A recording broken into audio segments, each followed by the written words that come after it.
All right, we'll try this again. This is the YA group panel that we are going to talk about supercharging your sales through branding. I'm the moderator, Jillian Dodd. I am a USA Today and Amazon top 10 bestselling author. I write mostly all young adult romance. I've been indie published completely for 10 and a half years, and I have about 46 titles out right now.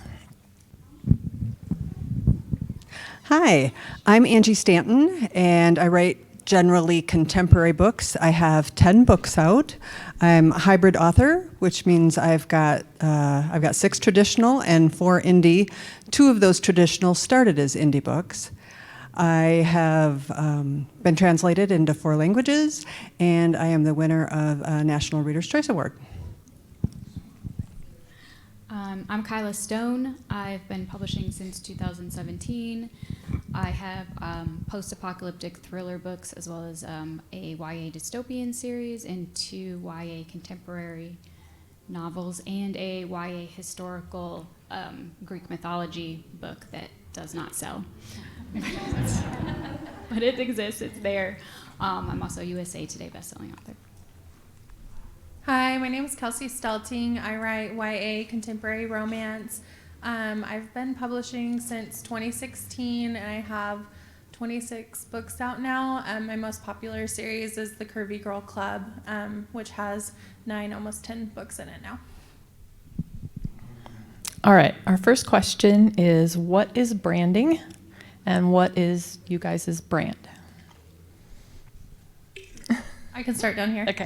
Okay, so for me, branding is basically what your readers can expect from you, and you signal that in a lot of different ways, through your covers, through your ad copy, your book descriptions, how you interact online, and really most importantly, the content of your book. My brand is mainly body positive, lighthearted, sweet, kind. I just really want people to feel like they're meeting their best friend who lifts them up when they come across my books. I mean, I don't know if I have a ton to add to that great answer. Branding is, from your blurbs to your covers to your look inside to your swag to your website, where the font of your name or the style of the books at a glance readers can recognize, oh, that's that book, that's that author, and I know when I pick up that book, I know what I'm going to get. The same thing, like your books are always positive, or if it's an emphasis on characters, or some of the rating and content, or what kind of romance they're going to get, they know because you have branded everything. And just a quick add-on to that is, to me, branding means they can recognize you when they see you. And so in whatever way you do that, there's big and small, the whole goal of branding is so that readers will recognize you moving forward. Yeah, and specifically recognizing your books. A lot of authors, I think, start out and they're like, I need an author logo. And for me, that's not your brand. Your brand is your books, the content in them, the way they look and feel, and how your series are branded as well. Next question. If you're on a limited budget, where would you start with branding? Cover. I mean, that's what I did when we first started. I was putting covers on credit cards, but I still paid for, like, my first cover was like $500. There were covers available like $100, $150, but like your book is what people see first. It's what they're going to be attracted to. Like, it has got to be to target on market and the best you can possibly afford. I definitely agree with that. I started out with the homemade covers, and I definitely saw my income spike when I used professionals who knew way more about what they were doing. But I would also say, like, there are a lot of ways that you can brand after that, because once you get people into your series, then your brand is how you interact with them and their experience. And so you can invest a lot of time and effort into, like, interacting with your readers and creating a plan. So for me, my background is in communications, and I created like a brand and style guide for my books. And so I wrote down what colors I would use in my graphics, and I wrote down the RGB and hex colors so I could easily find them on Canva. I wrote down a list of questions I would ask myself before I posted things on Facebook. So I'd be like, is it kind? Is it positive? Does it point people toward my books? And then I also wrote down where I wanted my name to be on my cover, what font it would be in. So those are really like low cost things that you can do to set yourself up for success down the road. How did you decide on a brand, and when in your career do you feel like you decided? Okay, I'm going to start with I'm the person who didn't do it right. And I'm still playing catch up now. And so they've got some great stuff to say about that. But I do have the other problem is with traditionally published books or with standalone books, it can be trickier to brand. And because every publisher, I'm with 3 different publishers, they have their own styles and they don't all coordinate. So, but they are doing it right. Yeah, I would say from the beginning was making an emphasis. I mean, some things kind of evolve as you go and as you learn more. But yeah, I definitely tried to get branded covers from the beginning.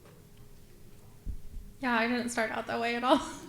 The important thing to remember, I think, is that regardless of whether you're doing it intentionally or not, you're creating a brand and you're creating reader expectations. So at the beginning, my brand was confusing. People didn't know for sure what they were getting. They weren't sure what quality they would get or what the characters would look like and act like. And so I think the question is more about, like, are you doing it intentionally? And I would say I started more intentionally probably after my first 20Books conference. So I think you guys are an awesome place to learn. I also think that when you do branding, gosh, there's just has to be a synergy between your title. Your title needs to make sense for your genre, your series title, your blurb, and your cover all need to send the same message. Like I saw in a group, you know how people post their covers, and it was like this really bright yellow, happy cover. And then I read the blurb, and it was like this dark, like suicide story. And I was like, oh my gosh, like this is, you may bring them in with ads for your book, but if you're not giving them what they think they're getting, they're going to click away. And so branding is probably, I believe, the number one thing you can do. Okay, and the other thing, this was a question in the group, and they wanted to know, how does your brand help you compete with like steamy authors? You know, if there's a lot of YA steamy stuff. So why don't you, or even people in other genres?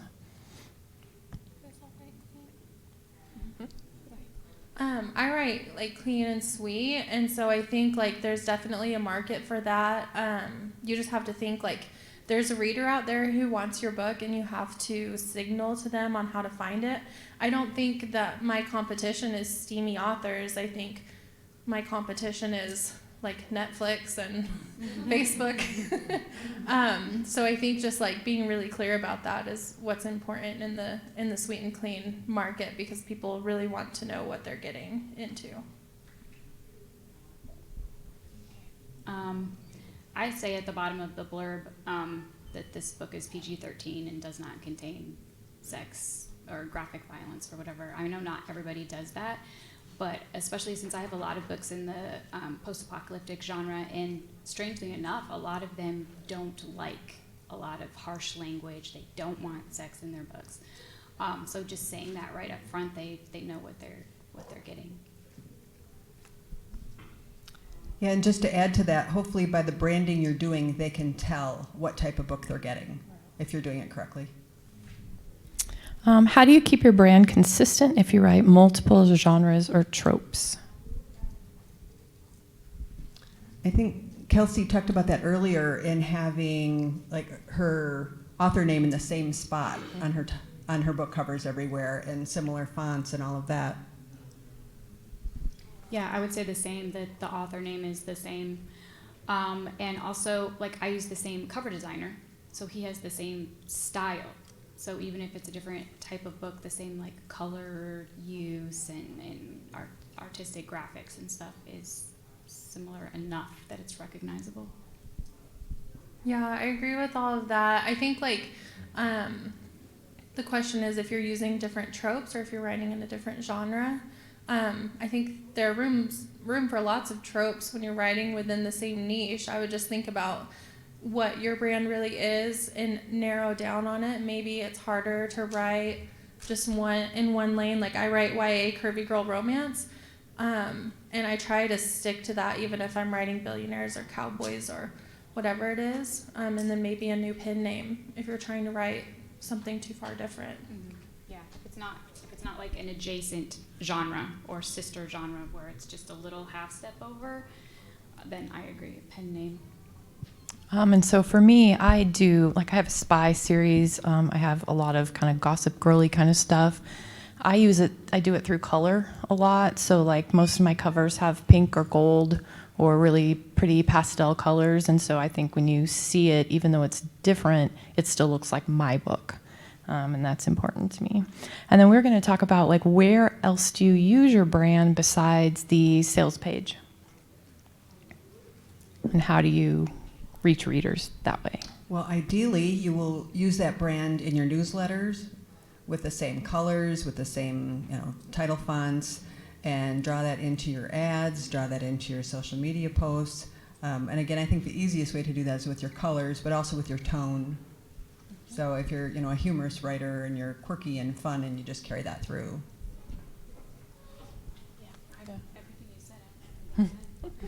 I love this stuff because when I was learning about social media, they talked about like why people share things, and they say it's a reflection of your identity.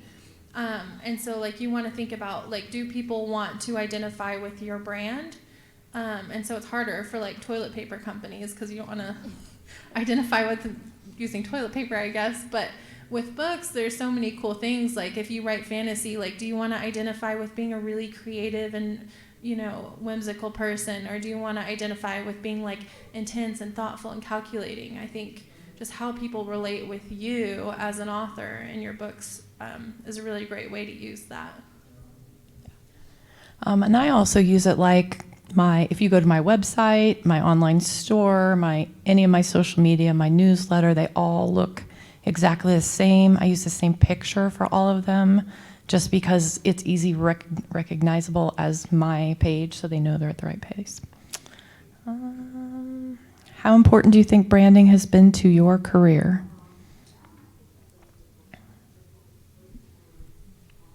For me, it's been everything. Yeah. I mean, everything. Do you want to expound further? No, go ahead. Yeah, what Jillian said. No, but I think branding is very important because when a reader is just scrolling through top 100 lists or Facebook ads or whatever, and they see we are drawn to the familiar and recognizable. I think they've said in like advertising that consumers need to see something 7 times before they purchase. And each time it's more familiarity, more recognizable, more interest. And so branding helps them to see like in a heartbeat, like, oh, that I know her, I know this book, I know what I'm getting, and then they one click. Okay. And I think we're going to open it up to questions now because we figure there's going to be a lot of them.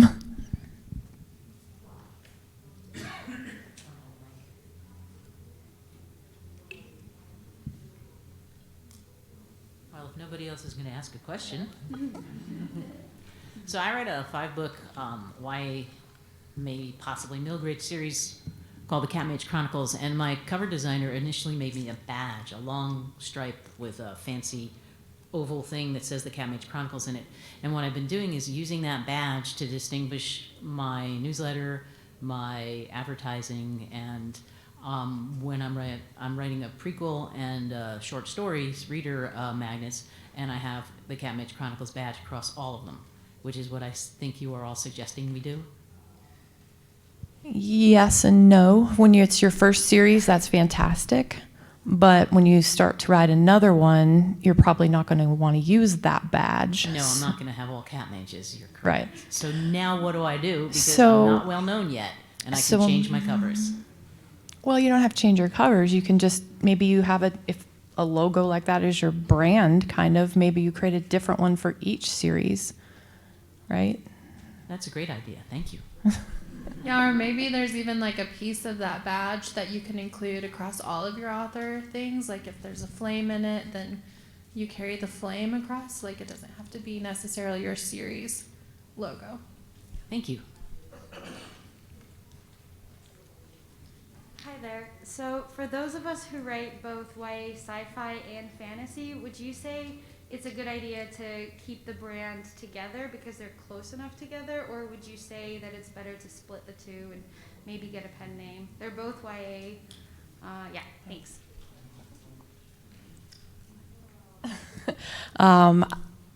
To me, having a pen name would be a whole lot of work. So if it's the same genre and the same, and it's still YA, it's the same similar heat levels, obviously, I would not have a pen name personally, but that may be because I'm a little more lazy. I just think it would be so hard to have two social, I don't know how people do it, quite frankly. Yeah, and I would agree, since YA is your primary genre, right? These two are both the umbrella underneath it. I would keep it the same name. And like Jillian said, like a pen name is a lot. You're doubling all your marketing, all your social media, all of that. So unless there is a strong reason to separate them, then I wouldn't. Okay, great, thank you.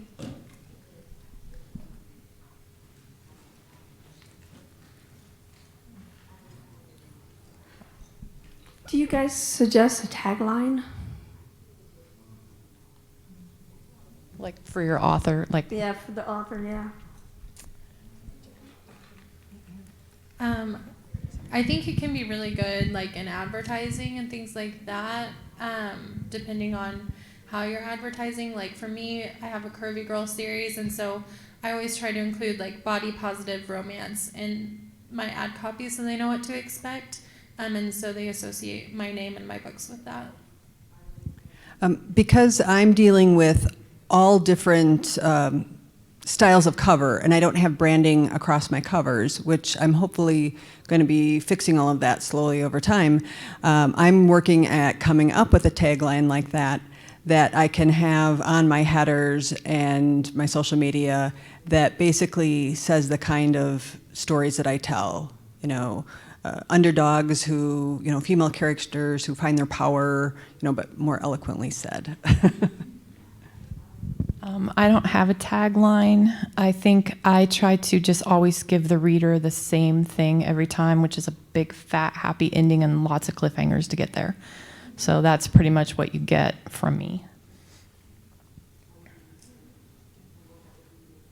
And I also think, if you've got letters, for me, that's what goes under my name on anything, because I feel like that's got a little more social proof than saying I write big, fat, happy endings kind of thing. I tend to like that as a tagline, though. So can we talk about marketing for a little bit? Because I know for indie, for my books anyway, the YA books tend to be read by adults because that's who has credit cards and can do the ebooks. Have you guys found that to be true? And if so, how do you address your marketing for that? I spend a lot of money on Facebook. Yes, so most of my readers are older, I would say 35 plus. And in my Facebook advertisements, I'll find that most of my clicks come from people in that older age range. So I would pay attention when you're advertising, which age group you're advertising to, who's clicking and converting with the cheapest and most expensive clicks. Sometimes I find that older people will get click happy, but not buy the books. So I would just pay attention to that. And then I think for me, writing contemporary, the niche that I'm in has been so important because there are women everywhere who can identify with being a younger, curvier, fuller-figured teen, and they will read my books for that aspect because they're looking for that representation. And so I think the angle that you're coming from is so important. Or say you're writing cowboy books, maybe you advertise from that angle because we were all teens one day, and sometimes it's fun to just go back and be a teenager again for a little while. I had a book release in April, and I started Facebook ads for the first time. And I was targeting, teens, young adults, people up to like 35, 40, and it wasn't working. And I expanded it, and I found out, and now for the last several months, my highest rate of reader is 65 and older. And I was floored. And so I think this is why it's really important when they tell us to test and test and test with Facebook ads or whatever advertising you're doing, because I had no idea. It's like I thought I wrote a YA book, and it turns out it's more of a women's fiction in a way. So you never know, you might think it's one thing and it might be something a little bit different. Me too. I do a lot of advertising. I want you to see people say they see my book recommended to them everywhere. That's because I'm paying for you to see that. I do a lot of Facebook ads. My biggest target is 18 to 34, with the 24 to 34 being the best. I do most of them on Instagram. They're a little higher cost per click, but people are shopping on Instagram. Big brands have stores on Instagram. So people are looking for that. I also do a lot of AMS ads. We do the AMG ads. I can't make a BookBub work for me to save my life, but I think that's because I'm at a pretty high price point. Most of my books are $9.99, and if they're over $70K, they're $9.99. If they're $50K, they're $7.99.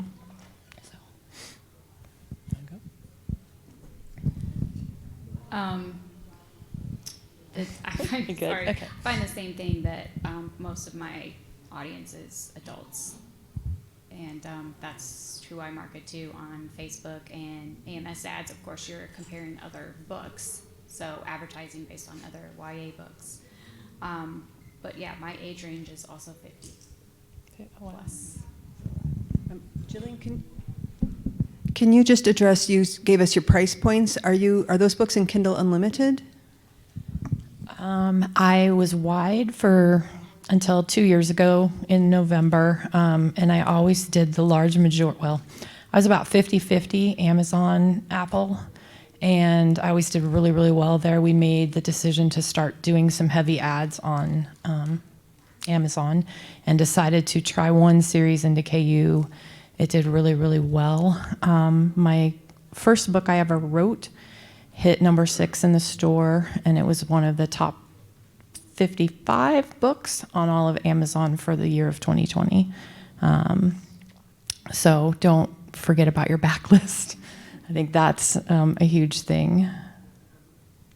So they are in Kindle Unlimited? Yes, right now they are in Kindle Unlimited. And we've been in for 2 years. We just hit 300 million page reads, which is insane. I think also part of it is what your goals are, because if you're writing books to reach younger readers and to help younger readers, then there are ways to reach them. Maybe you speak at schools, at libraries, maybe you talk to mom groups or, Mother's Day Out, or you advertise more heavily on TikTok. For me, I really want to make money.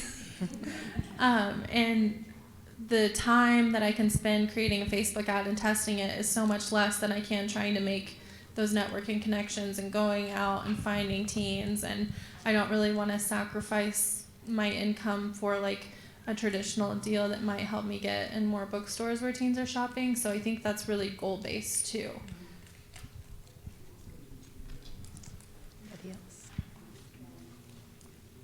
Hi. What about book lengths? I know, Jillian, you mentioned you had some at 50,000 and some at 70,000 words.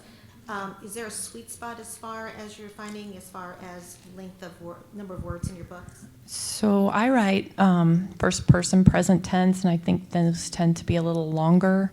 I have one series that's shorter because it's a spy series, so she wasn't as thoughtful as most of my characters. Her oh my God, what's this boy gonna do? So I think it's whatever you like to write. I think it's pretty important to be consistent. That whole series is between 50 and 65,000 words, where That Boy series is 90 to 120. So just, as long as it matches within the series, I feel like that's okay. And then adjust your price, I think, accordingly as well. Yeah, I think that's a part of your strategy too. Like, if you're in KU, maybe you want to write longer books if the story calls for it, so that when you convert on an ad, you can make more money on your page reads. So there's a bit of strategy that goes into it as well. But also, like, your writing time and talents. And mine's changed over the years. I went from writing 50,000 word novels to 75, 80,000 word novels. So I think it just depends on your strategy. Mine are also like between 70 and 90,000, so pretty consistent. I think that's pretty normal for traditional indie as well, or I'm sorry, traditional YA as well.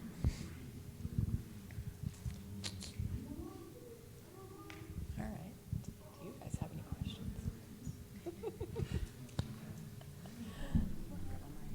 Any more suggestions for topics from the audience? If you don't have a question, something you want to hear more about from our authors? YA marketing ads? YA marketing with, targeting top 100s in your like Amazon ads and stuff, and we're trying to find it, and you're getting books that are YA in there, like how do you find? The question is, how do we find which books to target when we're doing, say, Amazon ads? I mean, there's a lot of paid tools like Publishers Rocket. We use Helium 10 or something like that. And we can go with that. It's a Chrome thing, and you can see keywords that other people are using, and that's a great place to start, especially if it's somebody who writes something just like you. And then we do a lot of just searching Amazon, looking at the top 100 list, writing them down. And then when you go to the AMS ads, it auto-populates. If you put somebody's name in, it'll pull up, all of their keywords and their books and things, so you can just add them all pretty easily. We don't do a lot of the ASIN ones because that is really time-consuming, but the other kind are a little bit easier. I feel like I want to put Jillian on the spot because she's doing so amazing. Ask. I want to hear about your reader engagement and how you keep readers connected to you across series. Gosh, we kind of have two sides. So you build up a business and you try to figure out how to continue to just write, because all this stuff doesn't matter if you're not writing. And so my daughter works with me, and so does my son. And we've recently split the company kind of into two halves. The first half is gaining new readers. So anything that has to do with advertising to new readers, all of our ads, reaching out to new influencers is on this side of the business. And as soon as we get a new reader, they go into this funnel, which is the readers that we want to keep. So we do that. We have a Facebook group. We're pretty active on Instagram. We do newsletters. We do a party every month in our Facebook group to keep engagement high. What else do we do? Our store. What's the party? The party? Well, for if it's a release month, it's the release party. We just played around for the first time with a spoiler party on Zoom. So we only had about 30 people do it, but they had a ball. They got to talk to each other. I wasn't even on it. I was traveling here, and they had a great time. We've done contests in the group. Like my Keaton series was really long, and we would do contests where they would team up with a character and create like super cool graphics and or videos, stuff that I could use on social media to share. And they would be teams, and they all became friends. We do a Chaos in Cocoa Beach every year. We haven't with COVID, where readers come. So it's just my own reader thing. We started out with like 50 people, and it's kind of grown from there. I don't know. I was a very slow build. I sold 36 copies in the first 3 months of That Boy, which is the one that hit big recently. So it's a lot of building. And for me, going into KU was a major difference. I had a huge backlist, long books, and that helped a lot. So what do you think, like, for authors who are looking to level up from making, like, say 5 figures or 6 figures, what do you think they can do to help level up into the higher 6-figure, 7-figure type years? For me, it was ads and consistent releasing. Keep building. We do really, really long pre-orders, usually a year. We released a book in October.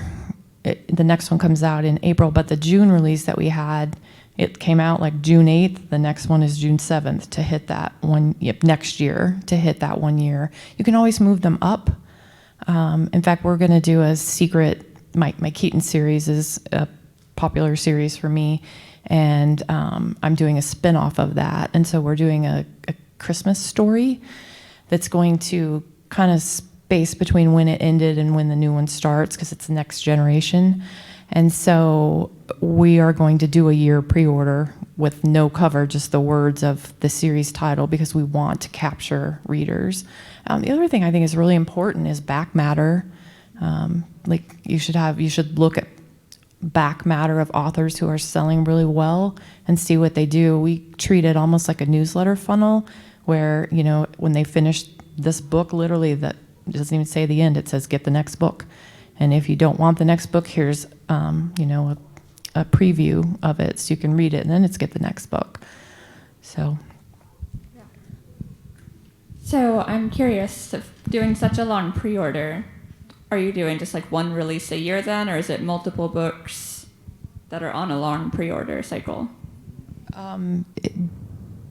If I had 3 books releasing, I would have all 3 up. Okay, yeah. As many as I can, regardless of what series it is. Okay, so you have like multiple series going? Mm-hmm. Or, okay, We cool. have 2 right now. Awesome, yeah. Do you guys do pre-orders? I do pre-orders on all of my books. I feel like, so I grew up on a farm, so I'm always thinking about farming analogies. And one is like when you're harvesting wheat, you don't want wheat falling out of the bucket because every pound matters, right? And so if you have readers who have just read your book and they really love it, you don't want that wheat to fall out of your bucket. You want them to pick up the next book while they're like ready to fall in. And that's a service for them too, because when they see that book in their Kindle, they're so excited to get it on release day. So I think it's just good feelings, and don't lose your wheat. Yeah, I always do pre-orders too. And with my last series, I had the first 5 covers up and for pre-order when I released book 1, so that people knew the other books were coming and when.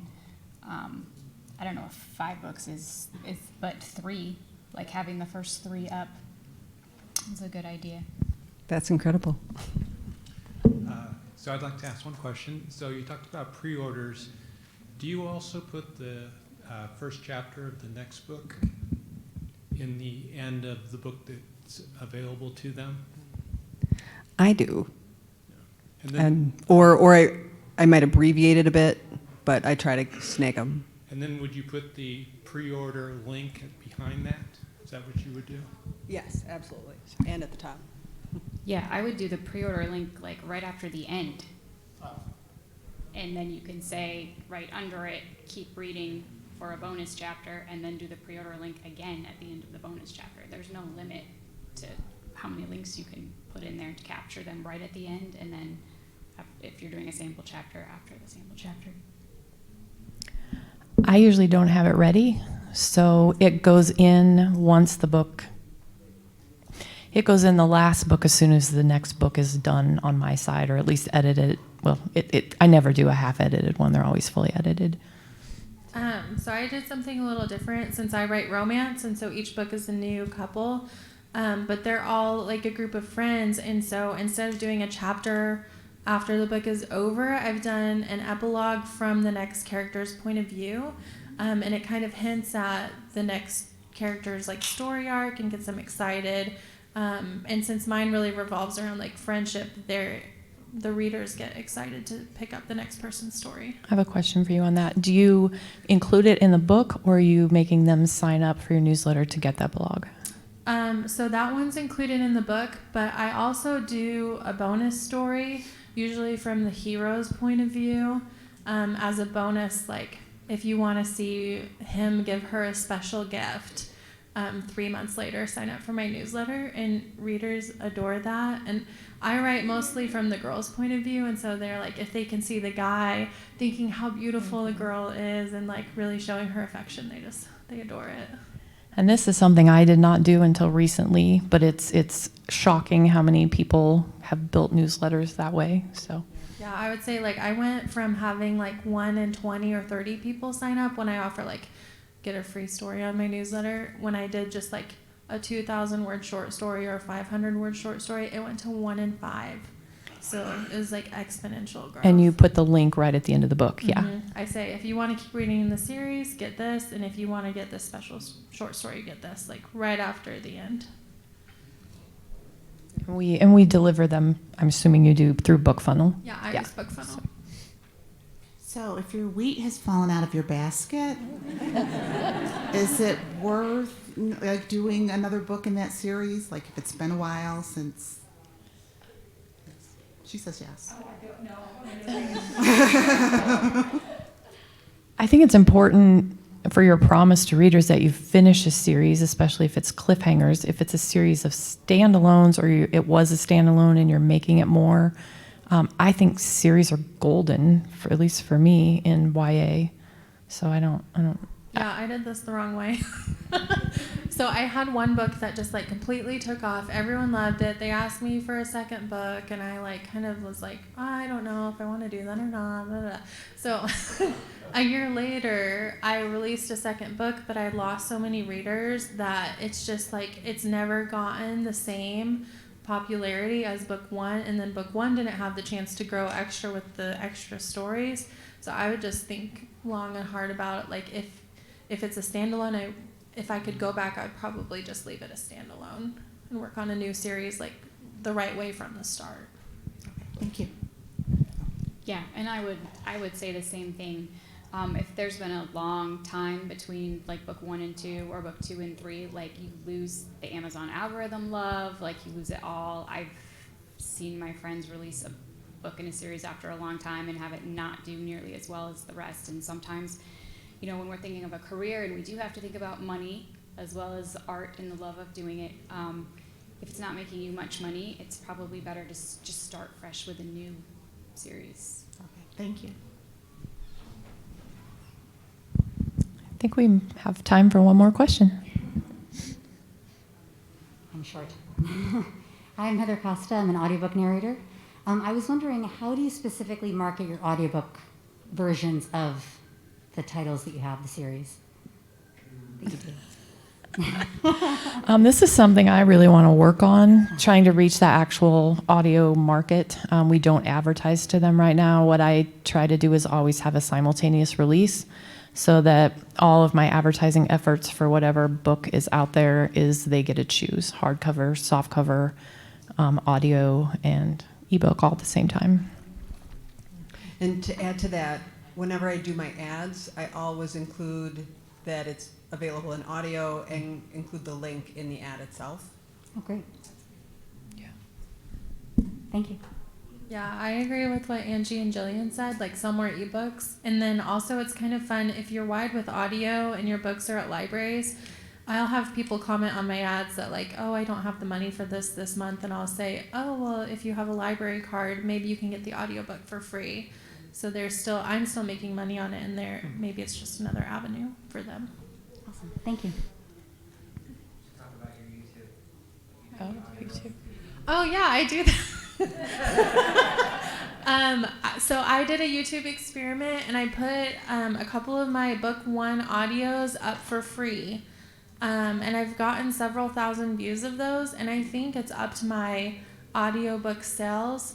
The plan was to get money for monetization, but YouTube has shut down other authors from doing that, which stinks, but I still think that free book 1 is a cool funnel to Audible or wherever else. How about, I have an online store. Do you guys do that? Do you offer swag and other stuff to your readers? Yeah, I have an online store too. We're currently selling a Curvy Girl Christmas box. So I have 4 boxes left if you want to get them. But it's been super fun, and like it's a fun thing to share in our group too, because if someone gets it, they'll post like, oh, I have this hat, and they're just kind of like this cool social proof. I think it's not a moneymaker, and I hate going to the post office. But I think it's like a long-term strategy for me. Yeah, we make money on our store, and we started out not though. I mean, it's something you build up to, but we started doing a swag pack for every book release, and it's a limited edition where they get like a shirt, the paperback, sticker, or something like that for $25, $30, depending on the shirt cost, and those have done really, really helped our releases because people are seeing that on other people's social media, and that's free advertising. And then we also send the same swag packs to our influencers. So, and then once it's over, whatever shirts we have left go on the store separately, but they can only get that great price for a short time. Oh, end. It says end. Thank you guys. Yeah.